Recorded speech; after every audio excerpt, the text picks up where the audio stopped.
गीत का धार आज भी ताजा यानी आशिकाना मिजाज के साथी लोग आशिकाना का आनंद लिए कैसे लाल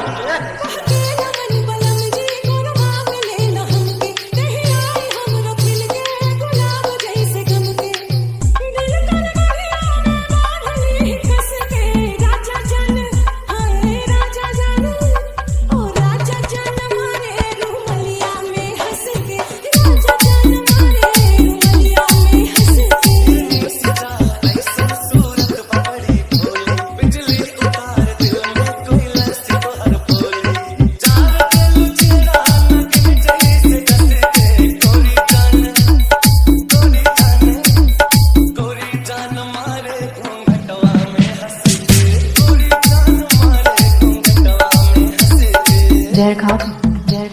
तुम खिलाओगी हाँ खा लो कसम से खिला दूँ तुमसे खा लो मर जाओगे आदर ये तो फिर तुम सोच लो